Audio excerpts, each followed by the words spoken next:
When Jairo wrote me about this week and to give a lecture, I thought to say something about the media in Europe.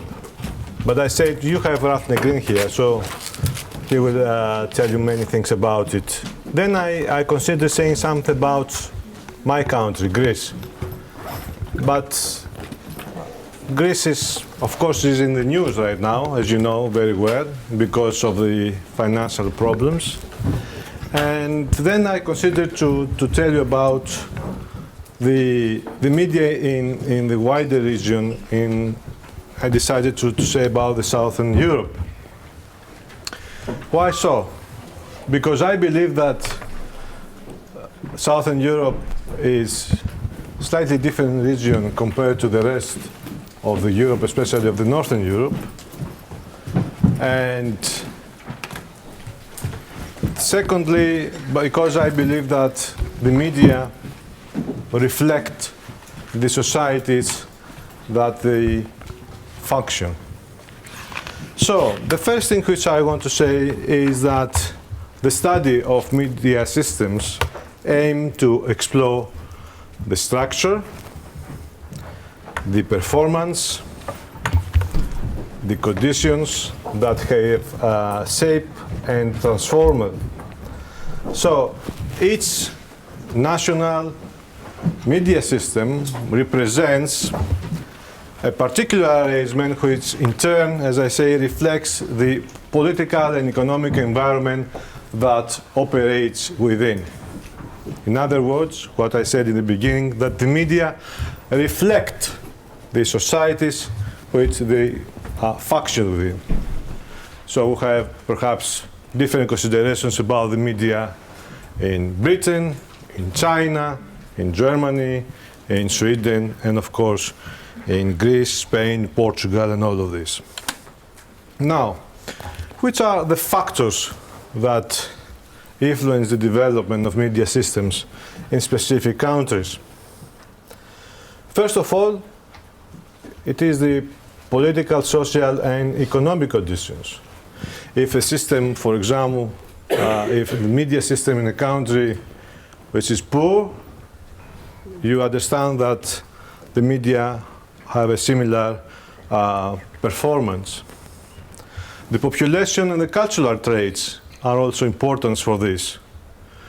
In countries where have 2 or 3 different languages, we have bilingual, for example, media. Consider the case of Belgium, for example, or Canada. In Belgium, they have the Flemish and the French-speaking media, for example. In Canada, they have the American and the English-speaking media and the French-speaking media. The physical and geographical characteristics. I will say that, countries which are flat, for example, like the Netherlands, it's much more easier to develop the FM radio, for example, in the past, in contrast to countries like my country, Greece, which is mountainous. And you have to have a lot of transmitters in order to have the signal in a whole area, in the whole country.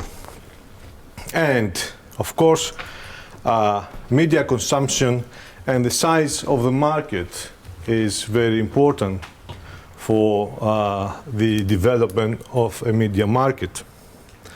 Nevertheless, as I say, the political, economic conditions and culture are the major factors that influence the media systems in specific countries.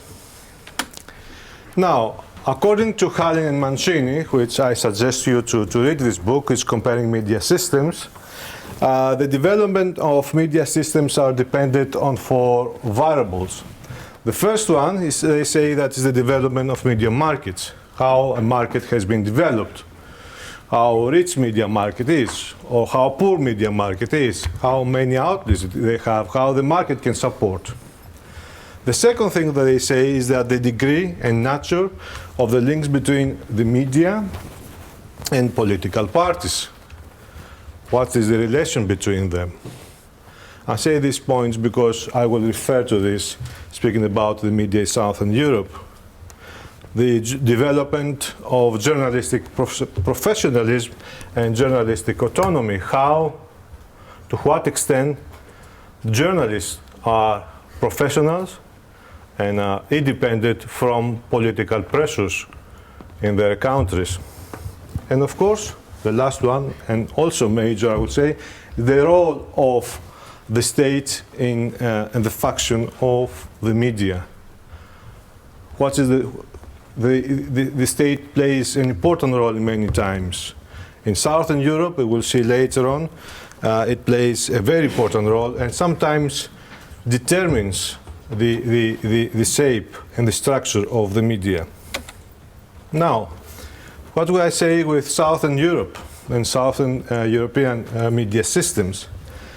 I believe that the media systems of Spain, Italy, France, Greece, Portugal, Turkey, Malta and Cyprus represent what Daniel Hallin and Paolo Mancini propose as the Mediterranean or polarized pluralistic model.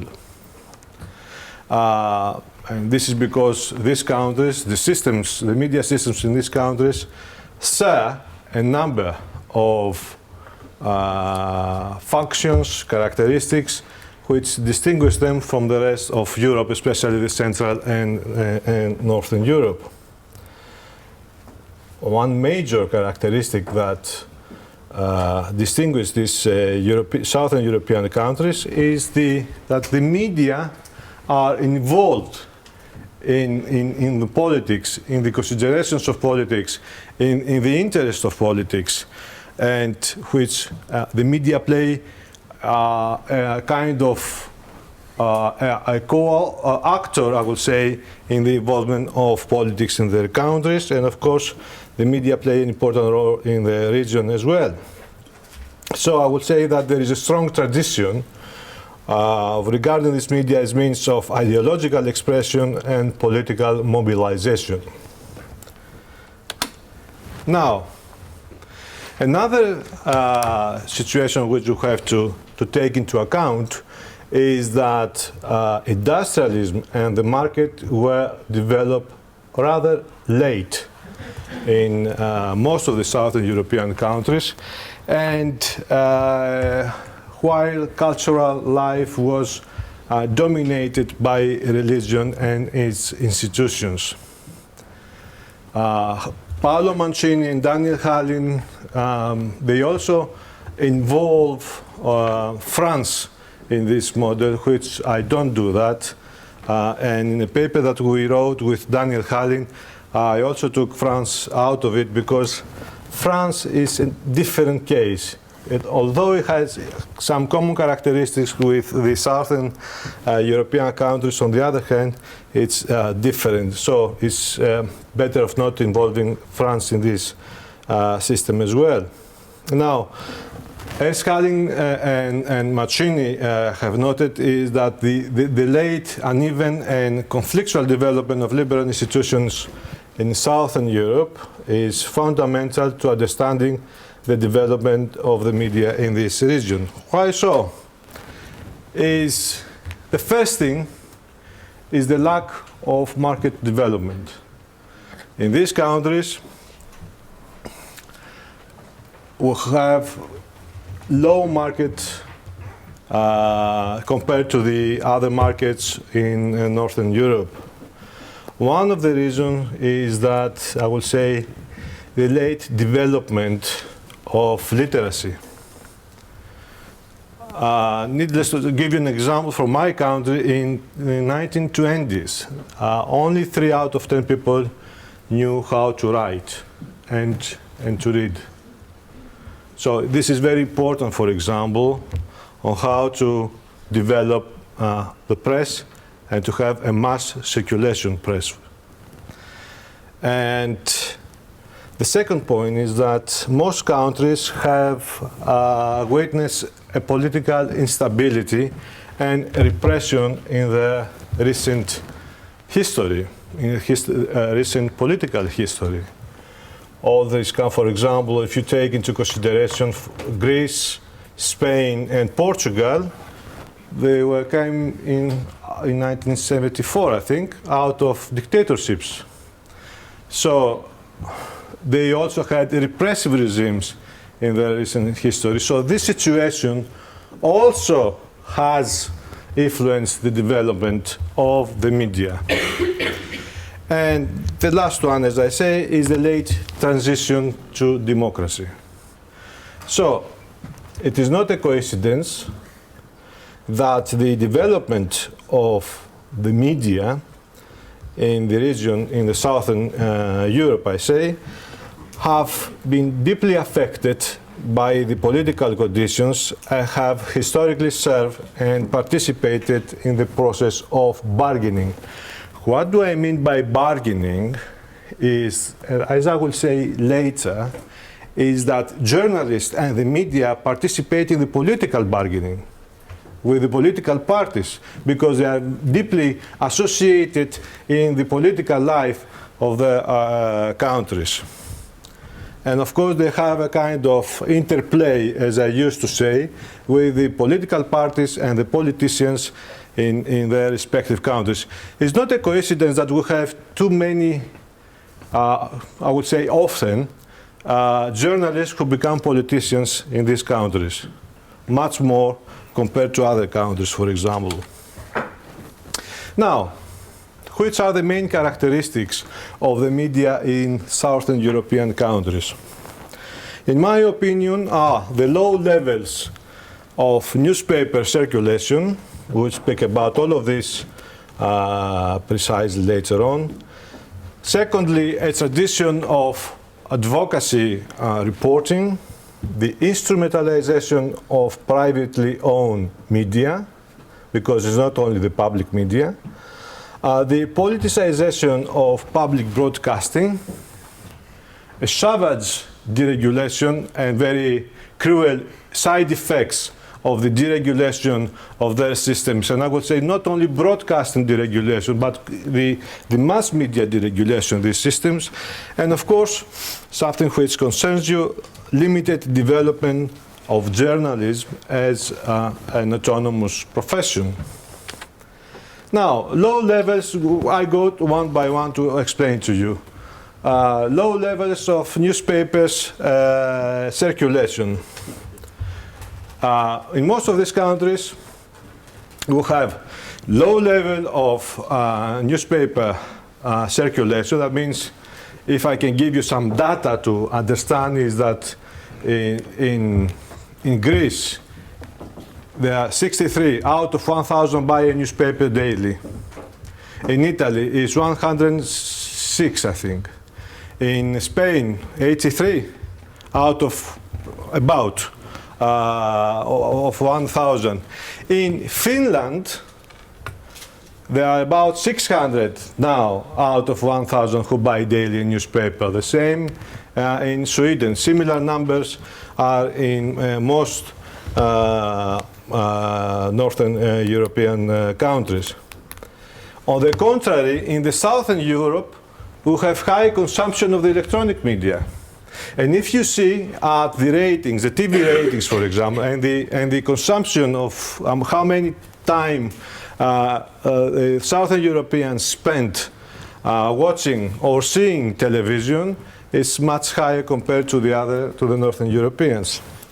So what we can say, first of all, is that mass circulation newspapers did not develop in any of the countries of the Southern Europe.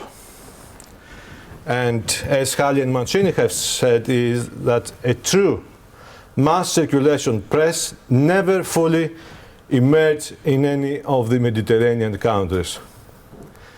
In the sense that we don't have, I mean, in all of these countries, about all of them, all of the Southern Europeans watch television, for example, but only 2 out of 10 or 20 right now buy a newspaper, or they used to buy in the past before of the internet, I would say. Another characteristic is that the church has also played a significant role in the development of the media. And it's not a coincidence, I would say, that we don't really have tabloid or sensationalism newspapers in Southern Europe as you have here, or let's say in Britain, like The Sun or Mirror, or The Bild in Germany, or other tabloid press. One of the main characteristics of the tabloid press is that they have massive circulation. Don't take into account these circulations which are right now, for example. The tabloid press, the sensational press, is for the working class, for example. The working class or the people who have no high educational levels. It also has to do, it's cheap, it's easy reading, like easy listening. It's easy reading, that means that people can very easy read these newspapers. But in Southern Europe, as I said before, we don't have this kind of newspapers because, as I will say later on, the newspapers used to be for the negotiation between the elites. The elites of the society had produced the newspapers in a bargaining between them. So it's not a coincidence, for example, that the only true mass medium in Southern Europe is the electronic media, radio, especially television. And if we can say today, we can say that for the formation of the public opinion, it is basically if the electronic media take some news or from the agenda of the newspapers, and they put them higher on the hierarchy of the TV news. There is a recent development also, I would say, the advent of the free newspapers. You have it here in Britain as well. We have in Spain, in Portugal, in Italy, and in Greece, which pose a new problem, although nevertheless, they are not very successful as well. All of this. And this also, of course, is related with the crisis because, as you know, the Southern European countries are the countries which they have witnessed this major financial crisis that nowadays. The second characteristic is as I call it, the political parallelism. This is because the media in Southern Europe are strongly, I will say, politicized. And political parallelism is relatively high in these countries. So the style of journalism tends to give substantial emphasis to commentary and to opinion. The newspapers tend to represent distinct political tendencies, and of course this is related to the different political attitudes of the leadership. If I am left-wing, I will never buy a right-wing newspaper, or I will usually buy a left-wing newspaper. And to some extent, this also identifies me with the political ideology that I have chosen to. The other characteristic of the political parallelism is that public broadcasting tends to be, or used to be, party politicized. That means that I would say that as concerns the public broadcaster, the people who used to be in the management and the journalists were related to the political party that were in power, more or less. But a similar thing there is for the public, for the private media. Now, in contrast to the Anglo-American model of professional neutrality, I will say that journalism in Southern Europe tends to emphasize commentary from a distinct political perspective. Of course, in the recent, if you read some of the recent trends in the States, you see that there is also a shift in the American media as well. Now, the paternalism of the state in most Mediterranean European countries has remained one, I would say, of the most important features of the state electronic media. It's not a coincidence that we don't call them so easily public media. We call them state media, state broadcaster, for example. Now, public broadcasting systems in the Mediterranean countries represent a symbiotic relationship with the political controversies of their countries. And I come to the third characteristic, which is the instrumentalization, as I say, of the media. There is a strong tendency in all countries for media to be controlled, as you know, by private interests with political alliances and ambitions who seek to use their media properties for political ends. And I'm giving you some examples. In Italy, for example, the old media companies, such as, if you ever heard, Mondadori, Riccioli, Rusconi, are now controlled by non-media businesses. I mean, from businesses which are outside of the sector of the media economy, such as, you know, of course, everybody has heard about the Sue Emittenza, which is Silvio Berlusconi, who has interest in soccer, football, insurance, commercial television, and some other things that we can't tell in the classroom. And of course, another big company, which is Fiat, is related to the automobile, to the car industry, but also has, you know, is the owner of the Agnelli family, for example, is owner of the football team which is called Juventus. In Turkey, just to give you an example to understand what I'm saying before, what I'm saying now, is the media groups, Dogan, is anyone from Turkey here? Okay, I represent Turkey. From Dogan, Merkez, Kurkova, Dogus, I have written, because I don't know if I pronounce well the names, are very large conglomerates. Turkey has become also a very big market right now. And their activities expand to other sectors of the economy. They have interest in tourism, finance, car industry, construction, and banking.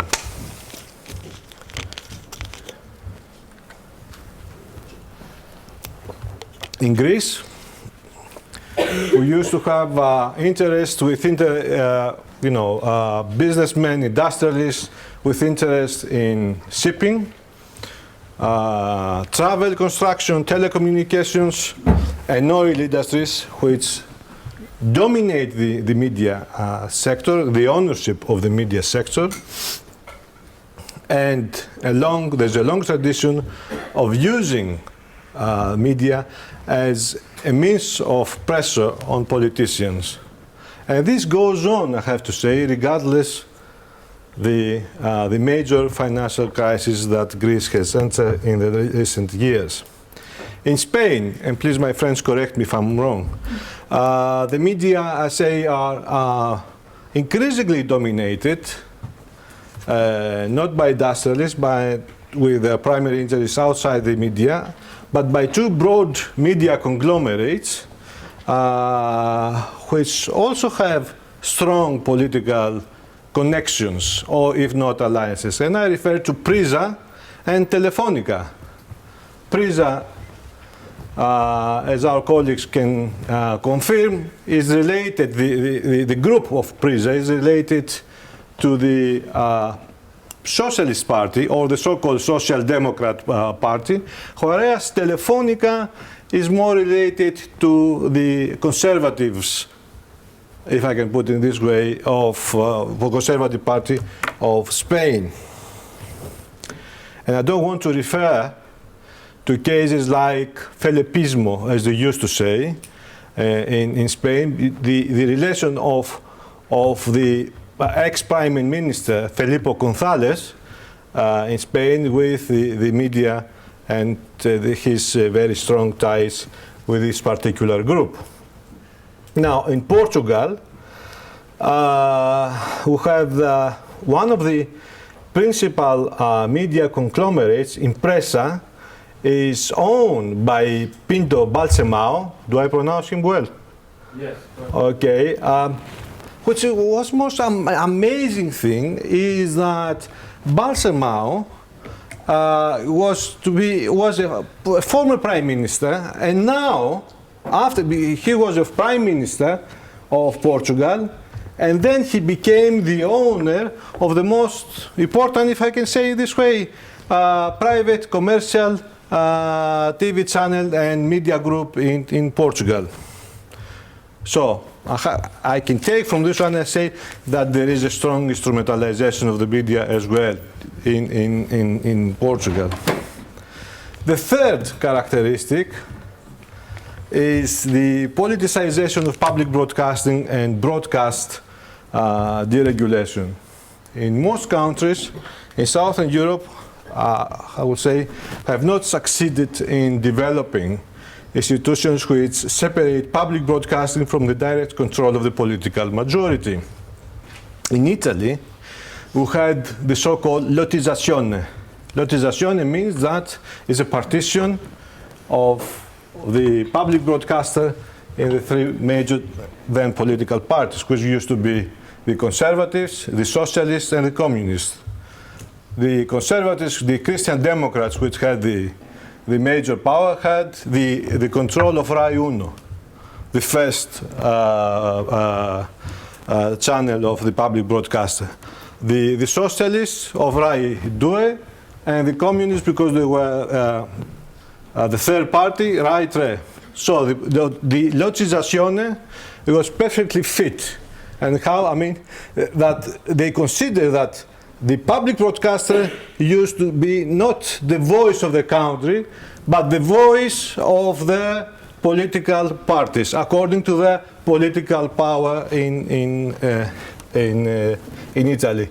In Greece and Spain, they are less, I would say, sensitive to this thing. They say that the political party which is power has the total control of the public broadcaster, although they say, even nowadays, that this is not true. We have liberated the public broadcaster, but anytime they change government, if not the ministers, they change the responsibles of the public broadcaster. And of course, in Turkey, there is the public media are under the tight control of the state and the ruling party, of course.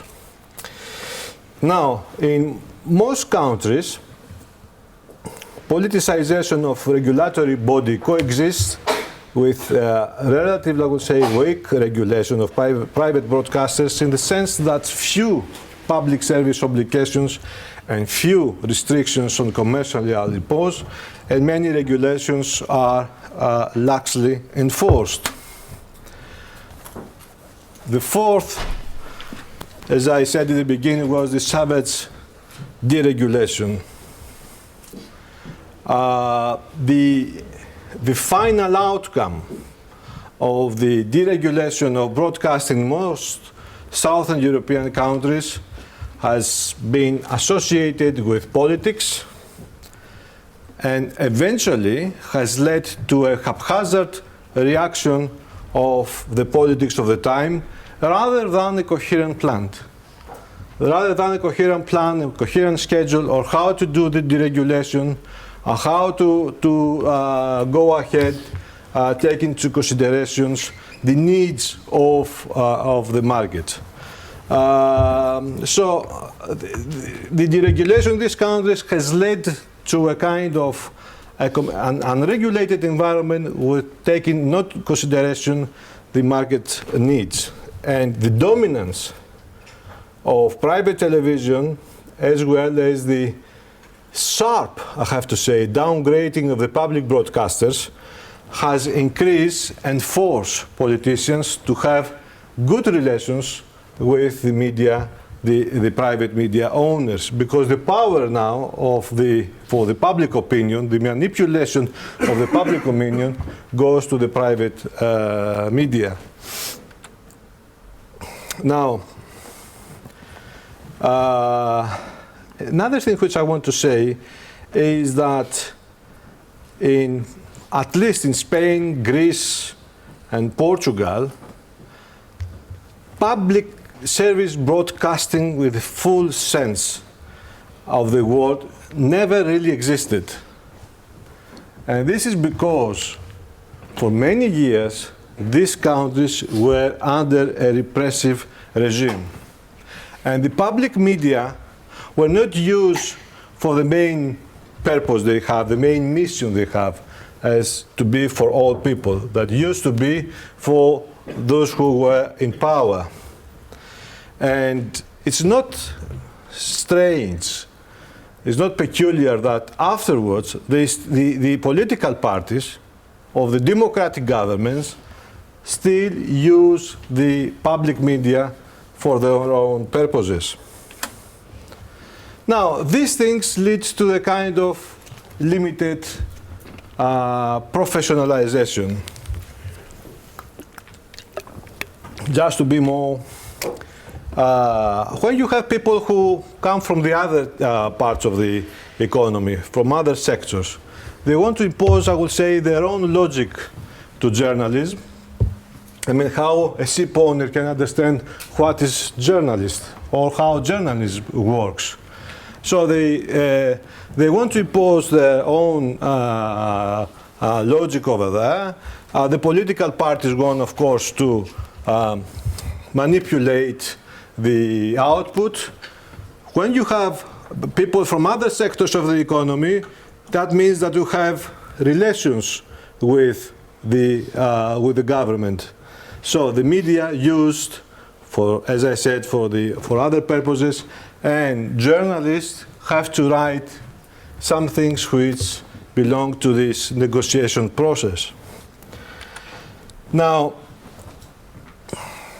I would say that the professionalization process did not develop as strongly in the Mediterranean countries as in the north.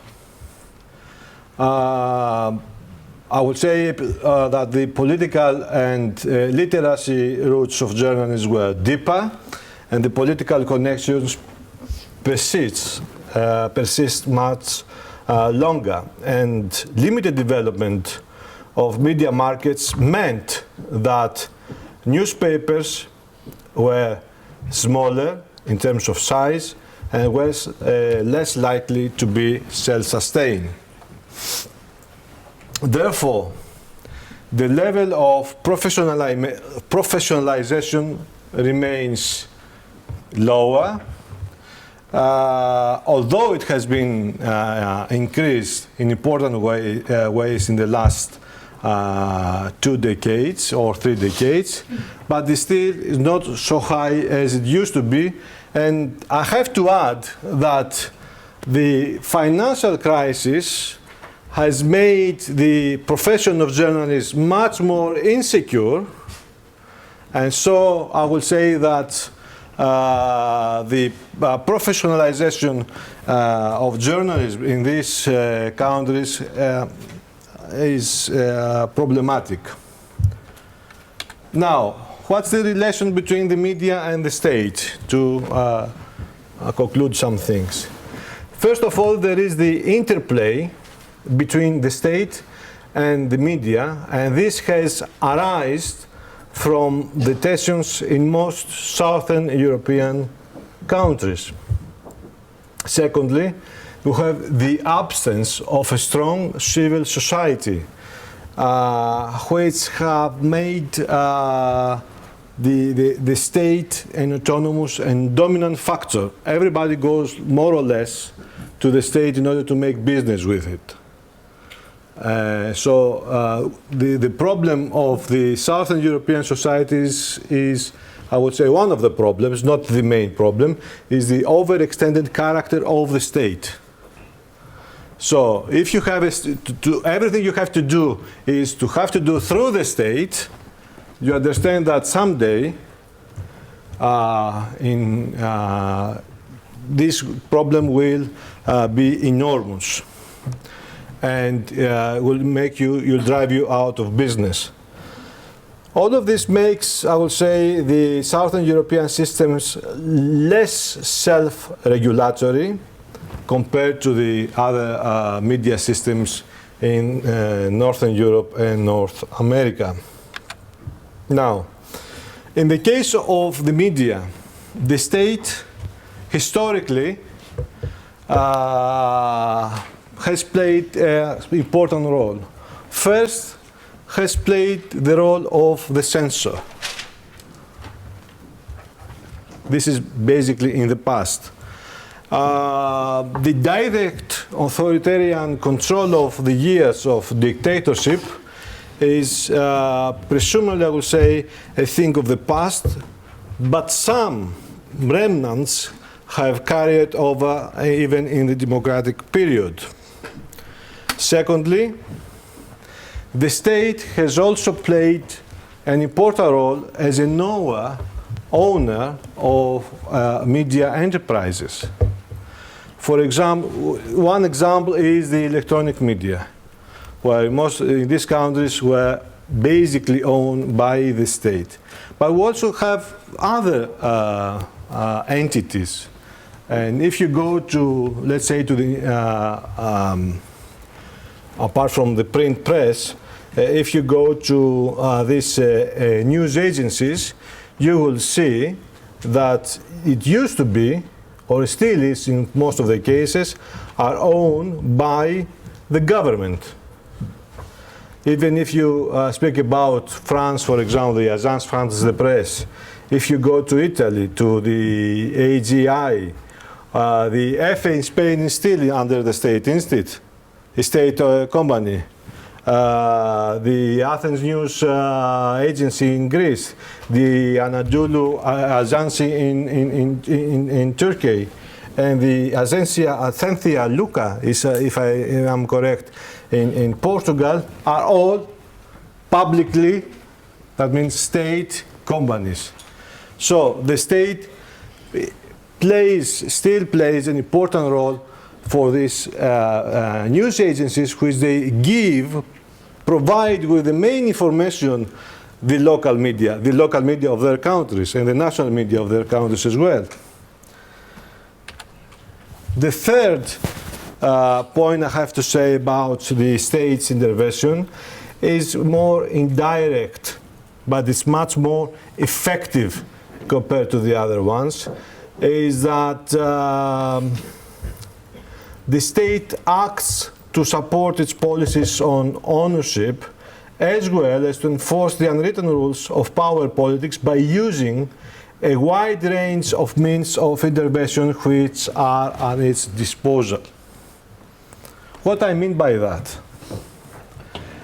You know that in the recent years, for example, not go recent yet, let's go before.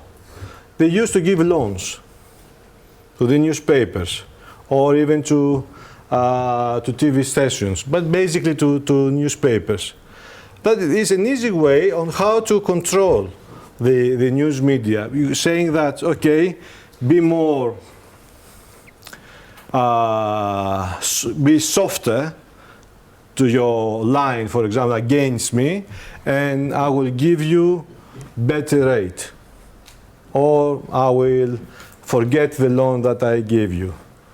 And recently, they changed it with the public advertising. You know that most of the governments, it's crazy, but this is true. Most of the governments publicize what they have done, I mean their work, which they have to do it anyway. So they have big budgets to advertise what they ought to do, and they give it to the media. So this is a very indirect but very efficient way on how to, let's say, control some of the output or some of the stance concerning the government. Now, what's the role of the media? I will say that the central role of the state in the media systems has limited the tendency of the media to play the watchdog role so widely valued in the prevailing liberal media theory. So because of this, these things I said before, that the media are not so watchdogs as we wanted to say. The second thing is that the financial dependence of media on the state and the persistence of restrictive rules on privacy and the publication of official information have combined with the intervening of media and political elites, and especially, I would say, in the French case, with a highly centralized state not prone to the kind of leaks of information that characterize the American system. So it is a kind of you have the production of a journalist culture which is mostly associated with the state officials. And the sources of journalists, in most of these cases, are related to what the officials say or what the official parties, executives say about these things. So the interrelationship with the politics and the media, I think, remains strong. And I come now to the last thing which I want to point out. It's about the clientelism, which we have. I still believe that there is a strong relationship between clientelism and the media in all of these countries, but not only in these countries. Now, what is clientelism? Clientelism refers to a pattern of social organization in which access to social resources is controlled by patrons and delivered to clients in exchange for different and various kinds of support. And it is a particularistic and asymmetrical form of social organization, and it is typically, I would say, contrasts with forms of citizenship in which access to resources is based on universalistic criteria and formal equality before the law. So clientelism relationships have been central to social and political organization in most Southern European countries. To make it clear and simple, either you are with me and I give you things. If you're not with me, you are my enemy and you're not going to get anything. This is so simple, I would say. And why is it important for the media? Because the media always are not dependent on the market, but are dependent on the state, and the state, in most of the cases in this country, is closely related with the politics which and the major political parties. So, of course, it developed in the late democracy and all of these things. And let's go for the media. The first, it encourages, I would say, the instrumentalization of the news media. You write for me good things, you get better,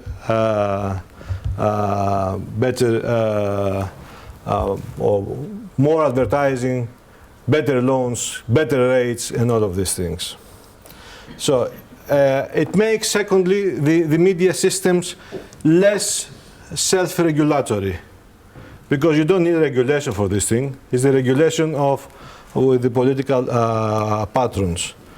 And I will say that clientelism, as you understand, has also affected the content of the media, especially newspapers, as means of negotiation among conflicting elites, rather than means for the information of the public and therefore mass circulation.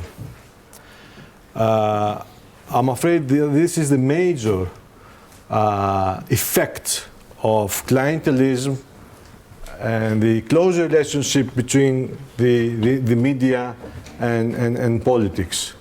It is that journalism and journalists are more a kind of means of negotiation between elites rather than the carriers of information.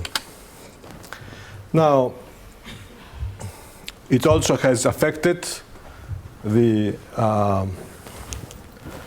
journalist culture, since, first of all, the autonomy of journalists is absent in these situations. And of course, in the final analysis, I would say it has affected the public interest. Although I understand that public interest is very vague, very general, but on the other hand, I have to say that if you inform and write about public affairs, but you write through a specific lens, you offer the worst service for your country and for the society that you function with. Now, of course, you have developments. Of course, you have the new social media. Of course, you have the commercialization. Of course, you have the depoliticization of the content because of the commercialization of the media. To how much these trends are going to affect the structure of the media in these countries, it is a question. It is a big question because we don't know, of course, the future, first of all, but we don't know how much there will be, is going to be a kind of effect. I personally believe that it's going to be affected, but we don't know to what extent. And we have new situation on the other hand in the media sector, new conditions which again we don't know to what extent all of this will lead to a new harmonization. We don't know. And the two major trends, which are the globalization and in our case the Europeanization of the media, perhaps globalization may, under certain circumstances, undermine the close relationship between the media and the political world, because you can't have the upper hand when you are in a society, in a world that it becomes more global, and it's very difficult to take decisions and to implement decisions as in the past.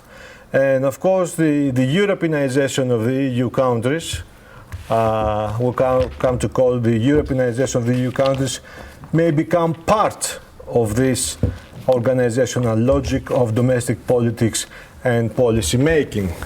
That means that because Europe, in case that becomes closer, in case that Europe becomes a kind of vague federation, I don't know how to what to say about this, probably we may see that the structures of, the effects of the system may be different. And of course, we don't know how we'll react with the new media and how they will affect the societies, the Southern European societies.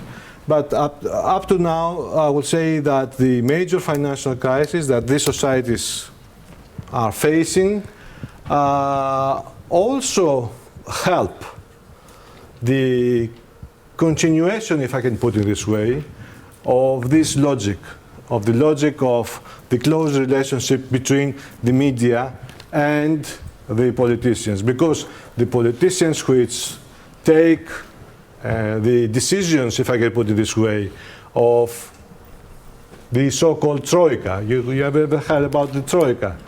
The International Monetary Fund, the European Central Bank, and the European Commission. and they say that to the Greek government, to the Spanish government, to the Portuguese government, you do this, this, this, and that. The governments on the local level will need the media in order to pass this kind of decisions, I mean, new austerity measures, for example, to the people. And they have to affect the public opinion according to their wishes. Probably we're not going to see a kind of devaluation of clientelism or the strong interplay relationship between the politicians and the media. We may see a stronger relation between them. That's all. So we have some time.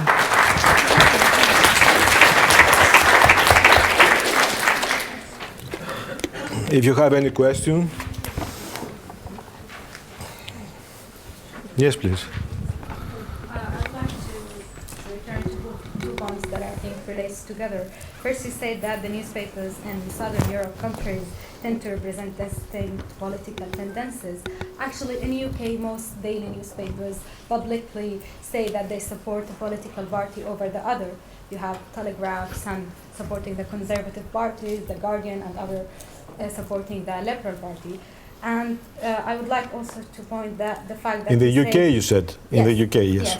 And you said that in contrast with the Anglo-American model of professional neutrality, I don't think media in USA, at least, is neutral.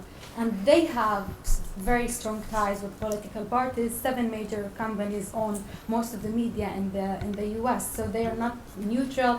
They have the political ties that you say exist in Southern Europe and you say doesn't exist in the US. So they are affected by the politicians. And even if they are not state-owned, they are highly affected by the corporations. They rely on corporations and advertising, which I think is very worse than relying on the state. So yeah, they have more relation with major corporations. Yes, exactly. And the major corporations are related. I mean, what's the difference between, I don't disagree with you. What I'm saying is that we say that there is clientelism in Southern European, it's only Southern European, in Latin American as well. It is exactly the same. In the paper that I wrote with Daniel Halling was about Southern European I wrote, and he wrote about Latin American countries and with the media clientelism. I strongly believe that media clientelism and clientelism exists, but in the sense that in the States, for example, or even here, is more institutionalized is more legal, you know. You have the sense of the lobbies, for example. You have the sense of the lobbies, whereas in countries, in the Southern European countries, more, it has not been institutionalized yet. But, I mean, when you say, for example, that, you know, about Daily Telegraph that belong, or it doesn't belong, but is related, you know, supportive to the Conservative Party, for example, it's not the same having a party-owned newspaper that we have in Greece. We have the so-called Rizos Pastis, which is related to the Communist Party. It's not related, it's owned by the Communist Party. And another one which is called Avgi Dawn, which is owned by, right now, the major oppositional party in Greece. Perhaps there is, in Italy we had this, what is the Communist Party newspaper? I can't remember right now, I can't recall the title. In Italy, it was Unità.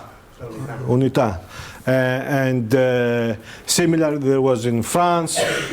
In Spain could not do that because of Franco extinguished all of these political newspapers. But again, you may see that there is a tendency towards the Conservative Party of the Daily Telegraph or of the Times, and you say that the Guardian is more not associated, is friendly to the Labour Party. But this is different compared to the fact that the newspapers are strongly associated and strongly support. I mean, it's either black or white, you know. It's something like that. But it's not. It's up different. When a party owns Yeah. a newspaper, the reader knows he's reading something. Yeah, the nice. difference is that when you buy, I mean, when you buy the Times, not necessarily you are with the Tories, for example. But when you buy a newspaper that told you before, essentially you are either or, you know. Yes, but you know that they are supporting this party because they are owned by it. But this illusion of having a free press, so as a reader, you are more likely to. Now the adapt media. what you read. because Yes, you think this yes, is yes. The media. I have to say, even in the States, that I wanted to refer to Sando Iyengar. More, you know, people buy and read the blogs and websites who are more politicized compared to the past. This is a new trend that we have seen in the recent years, but I don't know how long will last. But you said that you consider the Anglo-American model to. In theory, it says that journalism has to be objective, neutral. Sorry. Yes. Oh, sorry. Sorry. Yeah. Just to kind of the point you made at the end that you believe it will lead to stronger kind of partner relationships between the media and everyone else. Yeah. Would you not say there was the recent case of the journalist? There was a court case in Greece. I don't know a lot about Greek media, but there was a court case in Greece. I think it was a TV broadcaster, and they found in favour of him, and he could keep reporting. Do you not think that's kind of challenge against your argument on that front? You mean the one that was who presented the so-called list with Yeah, the taxpayers list. the tax avoiders, not taxpayers. Yeah, tax avoiders. Sorry. That was again related, colored by politics. But I don't know whether the journalist was related, as was accused, with the oppositional party, and who gave him this the so-called list. Whether the list were full, all of the names, and of course, on the other hand, the government or the mainstream media were against him. It was, of course, colored by politics, and I can understand why. For example, when he went to the, you know, not to the jail, to the police, with him went the people of the major opposition party. That was a kind of journalism, we can say investigative journalism. Do you need to go to the attorney or to the public prosecutor, for example, with your political friends? So everything has two sides, you know, every coin has two sides. Don't take it that there's only one side. And the things that I said here, of course, can also be seen with a different perspective, with a different view, as you said before. Yes, well, I think your lecture was very good. Thank you. And the clientelism is not only from Southern Europe, like you said before. We had a student in this department 2 years ago that made a PhD investigation about the clientelism in Mexico. Mm-hmm. And always, it could be Bulgaria, it could be Brazil. I mean, Yes. The perspective is bigger. I mean, we have media moguls in any country, and I think it's very naive to think like, oh, this media is objective or whatever that means today. I think the problem is that every media has their agenda, but not every journalist has an agenda. I mean, journalists are sent to any place or any war or any catastrophe. Sometimes they don't have an agenda. You know, they only go and report, take pictures or whatever, but they don't have like an agenda. Why I'm coming to this place? Why is the background of this place? That's all. Well, the media, regarding the private-owned media, they have the agenda of their owners. And their owners, as I said before, because they don't belong to, they're not really, in most of the cases, media-led owners, but they come from other sectors. In most of the cases of other sectors of the society, they impose their own logic, with their own logic on the media. Their own logic comes either I have some business with the government, so I have to put pressure on how, you know, if I want to get a public work, for example. You understand what's going on? Even the social media and the so-called The social media is, I don't know, because we're in the beginning with the social media. That was something that I said in that, you know, when I was talking to you. The case of the social media is you don't know. I mean, we are now in the beginning. You don't know how the social media will be informed and transformed in the years to come, and how they are going to be used by those who have more likes, more followers. But I think that at the end it's not going to work like we feel because at I the believe end, that the social media will lead to more politicization. Someone owns Yeah. the server. You can, Yeah. you can put Yeah. a Yes. page, but they can cut it down the next second. I mean, Yeah, I agree. Yeah. Yes. Are there any media in those countries that you could classify as being independent media, and how are they faring in this kind of environment? How can you classify as independent media and how? And how they fare in this, how they function in this kind of environment that you've described? Well, for me, the privatization of the deregulation, the privatization of the media has brought a kind of independence, but the independence goes from the government, from the major political parties. But they're not independent at all in the sense that they're completely owned by the private interests. The private interests, as I said before, are related either to Berlusconi, for example, or to industrialists or ship owners or oil companies and all of these things, which also play other roles. I mean, their main concern is not the media. Their main concern is the sectors that they make money. The media are used, as I said, as instruments on how to succeed the goal. So I'm not quite sure whether the media have become more independent. I would say that the media, we knew in the past that the media were related to the government of the day, for example. But now that the media are still dependent, not on the government of the day, because the public media do not have the power as they used to have in the past, but the media are more related to, I would say, to the interests of their owners. And another thing that I'm saying is that the media have increased their profile, they have increased their power, but not the journalists. If you go and ask the journalists, well, the journalists say the same things as I say to you. You know, they believe that there is corruption with the media. And when they say corruption with the media, they say because the media are related, they do other business, not their own business, which is to provide news, information, analysis for these things. Not to provide a kind of analysis which wants to promote other interests or other public works or whatever. Should we blame this media system for the situation in Portugal, Spain and Greece? Blame?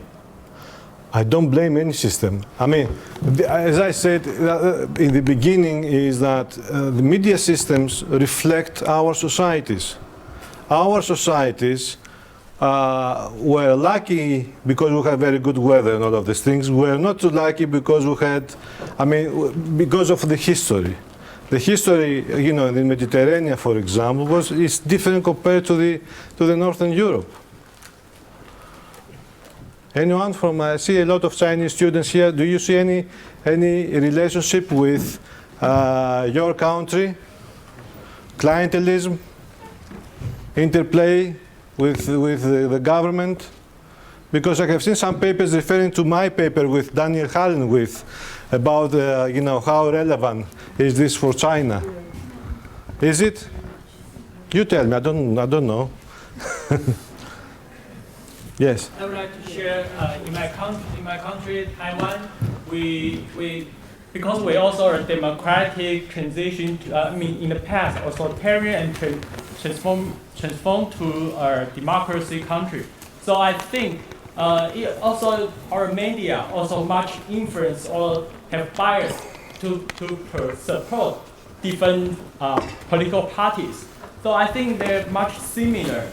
With you is, I think it's kind of democratic transition. Mm-hmm. So in that time, the news media is very powerful, can influence political situation. So, but right now, I think there's some change. It's also like we have tabloid newspaper, very popular. Mm-hmm. So that means it's more like entertainment. It's more like commercialized. So then the media become independent because people more and more not interested in political anymore because they are not like in the past. Have they want- become independent, or we consider them as more independent compared to the past? Yeah, I And- think compared yeah. to the past, and then they don't belong to any political party, and because right now they think money or commercialize more important. But I have two questions to you. I'm curious about, you say you don't have tablet newspaper in Greece, but I'm curious about how about in the electronic media, and I mean in the electronic, in TV, do you have this kind of news about entertainment, about the stability of their personal life? Okay, yeah. All right. Because you also mentioned it's more religion, more Yeah. conservative in the media, We owned don't- by government. So I'm curious how about in the Yeah, we don't have this kind of tabloid, sensational newspapers, but we have programs, TV programs, which we have some refer to these things, and we can also say that the news programs in some channels have more sensational dimension compared to the past.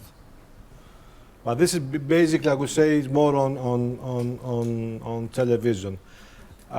On the other hand, I have to say that the press has been affected by the content of television and is not as, I give you an example. In the past, a large article used to be 1,500 words. Now, this is 2 articles at least. A large article now is 700 words long, the length of the article. So this is one change. Another change was that some of the the bold some of the main points of the newspaper article has been bolded, like doing a kind of zapping, when you read it.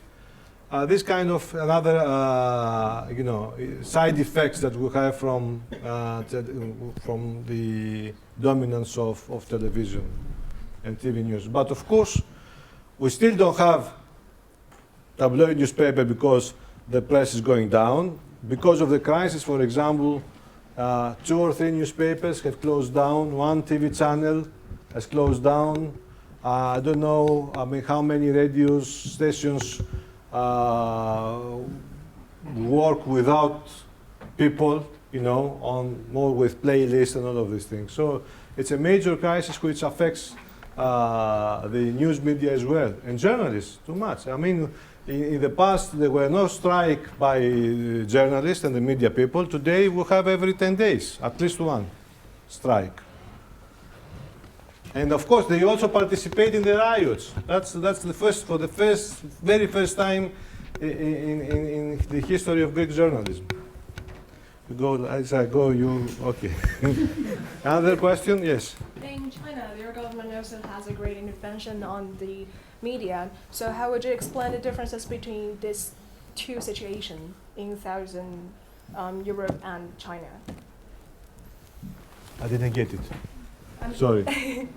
In China, their government also has a great power, a big Yes, hand, maybe yeah. 2 huge hands within Yeah. their media construction and Yeah. their system. And you mentioned that in Southern Europe, the government, the state, has a strong influence on the media as well. So I'm curious, how would you explain, or how would you see that I this think. kind of 2 Do situations? you have private media companies in China? You don't. Do you? Yes. So we have private companies to control the newspapers, but we can do very independently on the economics, but we cannot report freely about the news. So I also have the similar questions that you mentioned, that in South Europe they have certain sponsors, and so they cannot do the independent economic environment, so they have to be influenced by the political parties. But have you ever thought about, for example, in China, we can independently support our companies to do the newspapers, but we cannot report the news freely either. So I think it's also related to the political system in China, for example. This is very. I think the case of China is a step before that we used to be in Southern Europe right now, because we are in a process of kind of liberalization of politics and market, especially the market in China, which will affect the media sooner or later. Right now you have basically the state broadcaster in China. You have newspapers with very large, huge circulations. You do have the market. The question is whether you go to the deregulation of your market. And if you go to the deregulation of your market, that means that you're going to see an explosion of media outlets. Some will play and interplay the role with the government. Some others will pose major questions to this situation. This is my understanding. Can I add something? Sorry. I just wanted to say that isn't the major difference that when you have a system where there's a diversity of parties, so even if it's too closely attached to the party To the line major or the parties, state, you mean? but nevertheless there are competing voices because you have different There parties. are. I mean, the newspapers I referred to, for example, in Greece before, the two of one from the left party, the other from the Communist Party, are not the major newspapers. But they stay on in business because of many things. And one of them is to provide good information for the readers with their political stance or affiliation. But on the other hand, yes, you can do that. Yeah. And just to the earlier point, earlier discussion, that some places state controls the media, but in some places, take this country for instance, the media can control the state, where you take the Murdoch influence on. I would say that the media cannot control the state, but the media can control the politicians who control the state. And this is where the media have increased. The media, again, when I say the media, I mean the media owners. I'm not referring to the journalists. I have to say that many times. So the media and their owners, obviously, they have an interplay with the politicians, especially the major politicians, and this is a sign of corruption, of course. And in China, there are, of course, you don't say these things, off the record, there is a kind of, interplay with, the major media outlets and how they play with the politicians and the political party, and who is going to have. party. I know. I know. Yes. Because you've made this mention several times that there's the difference between the media owner and the journalist as such, and you also mentioned that in this time of financial crisis, there's even less confidence in journalists being journalists, or journalists sort of feeling, well, I think you said more insecure. And I'm curious because in Northern Europe there are a lot of findings that even before the financial crisis, but with the crisis, the financial crisis within media, journalists identify more strongly as professional. They sort of huddle around in a very protective way as individuals, feeling more and more their watchdog role, their fourth estate role. Does that also occur in Southern Europe, or is there just too short a tradition? Now, I would say, there was a tendency to become more independent, to be more autonomous and all of these things. But because now of this major financial crisis, you are lucky if you have a job. You are very lucky if you have a job, not with the salary that you used to have 3 years ago, with 50% of the salary. Everybody in Greece has cut off his salary by 50%. My salary, as I was saying before, as a professor at the university, has been cut by 50% right now. Everybody. And if you are very satisfied, you still have a job. So it's not very easy to dispute whom? The media owner. So it's almost instead of what you see here, where it's sort of more of a identity as strong, independent, and autonomous, there it's more of a I would say that subservience. autonomy, to speak with more Marxian terms, Marxist terms, is autonomy comes after you have, you feel secure, you have some money in your pocket, and you feel better. Yeah, then you go to the next level, and you ask for professionalization, autonomy, and all of these things. It was a major setback, I would say, with the financial crisis. It's not only in Greece, it's in Portugal, I would say in Spain. It's the same. The security, the insecurity in the profession of journalism is very high right now, because one of the first things that are affected is the media. And you understand the relation between advertising, consumption, and all of these things.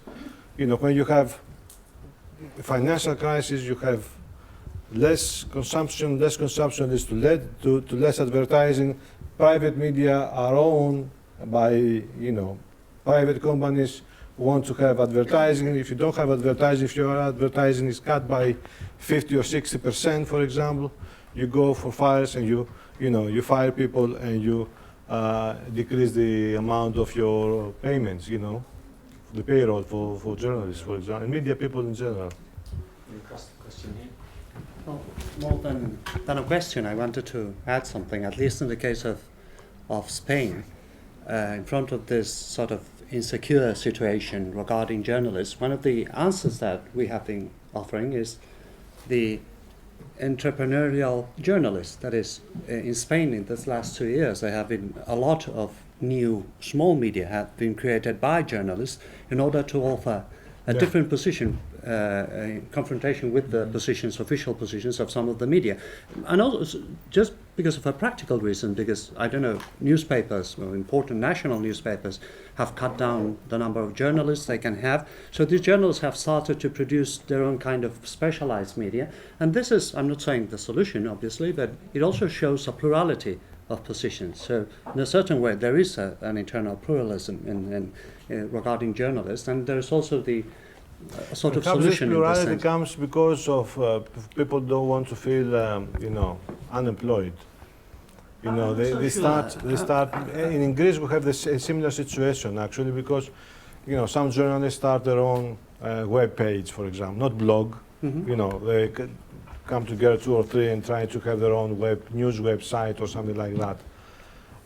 Yes, it is a sign of diversity, but it doesn't say many things. It's basically to make them feel that they are still in business.